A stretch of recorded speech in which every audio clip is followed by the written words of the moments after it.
Hello, Joshua Cullen here. Thought I'd do a update on the Craftsman. As you can see, what's going on here? That's the old axle. I pulled it because of the wheel bearing inner race that basically got destroyed. My own fault. Using a hammer and a socket.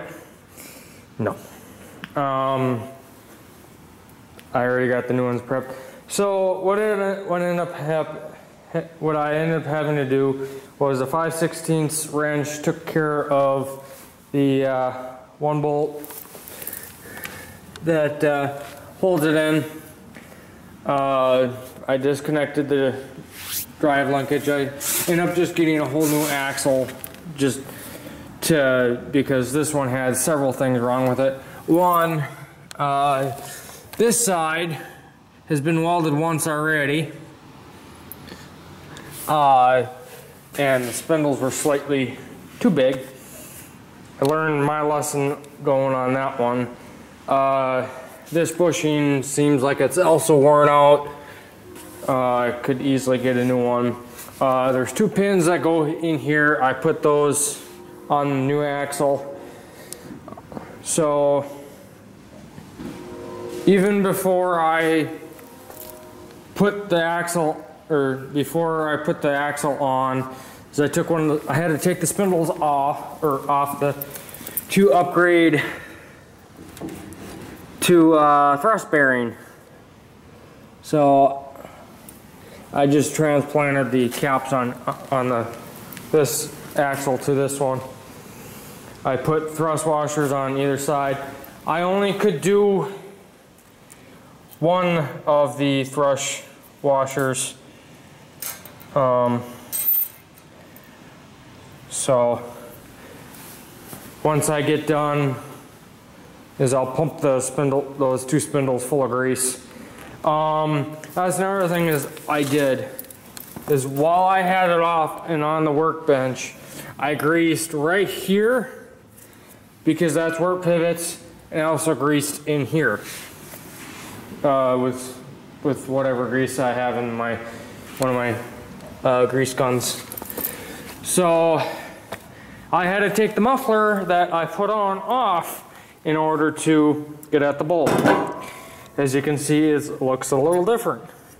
Took a pair of tin snips, and I basically took this deflector off because it was running right there. Now it's straight out instead of curved and all that. So I just unbolted it, marked the line where I wanted to cut it.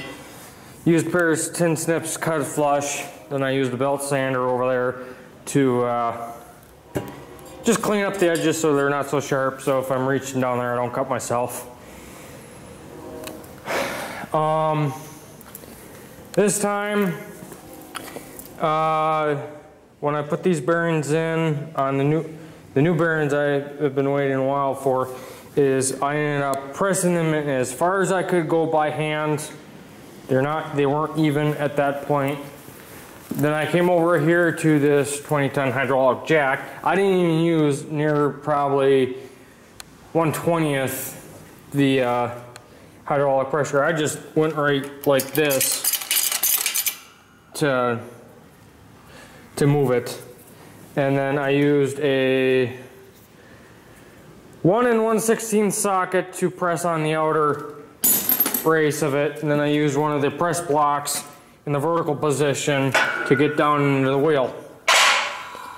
Went much smoother than having the wheels set in here and hammering on with a steel hammer and that socket. So I did not wreck the flange this time, and I will be throwing the wheels on after I take care of the stripped threads on the exhaust. I did that when I was throwing that muffler on. So it has a different tone than that one, but it'll be much better for not having any heat on the hood and the plastic nose cone. So I will bring you back after I get the wheels on, get the muffler back on. Be right back. I'm back. As you can see, it's back on its wheels. Went real simple putting it back together. I did have to fight with this tire a little bit, but 150 grit sandpaper, wherever I put it, here we go. Just 150 grit sandpaper takes off the paint that was on it. Slid right on. So that's taken care of. It is raining around. It is raining, so yep. So I ended up buying a helicoil set. Came with 12. The only thing I had to provide was a 21/64 drill bit. Otherwise, first time for me doing a helicoil. And I also bought some new bolts to go into it because one of them, the Allen was pretty stripped. So now that thing ain't going anywhere. I think I did end up delaminating the exhaust gasket, but I tightened it pretty tight so that it wouldn't come apart. One tip I have for getting those those spindle caps on and off, heat gun. So just blast it with this, becomes more pliable. That's how I ended up taking these on and off the old set of spindles or axles heat. I found that somewhere. So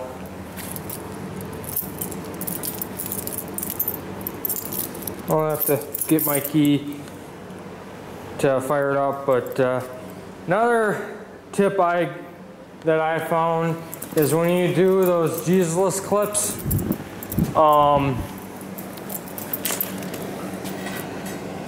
this style or any other, so I take it off with a flathead screwdriver and I put them on with one of these. I'd be very careful when I pry them off. Then sometimes they'll go flying when trying to put them back on, but otherwise I normally am right up to it and I'm careful when I squeeze them back down, and they normally go right in. So I can tell you one thing, the front end rolls a little smoother. So yeah, I'm gonna go take a quick run around just to get everything and let the engine running. So I'll be right back. I'm back. As you can see, the tires are wet. It did just fine. Did smell of burning WD-40 after a little bit of it running. Of course, I used that to help with the threading of the helicoil. It's nice and quiet. Still performs as beautifully as it did. Started right up. And the only spot that got warm on the front end was this thing, because the muffler's right here. So I might add this, but the more I think about it, I probably won't. I'll have it if I want to take this out into the trail, but I'm gonna just leave it as is. And this can finally go out to the showgrounds, so I can have it out there for when I do weed whacking. As you can see, it's not raining as bad, but it still is raining. So took this thing up down a hill close by here, working fine. Yeah, I don't know what that came off of. Did spin the tires a little bit, but this thing is super torque.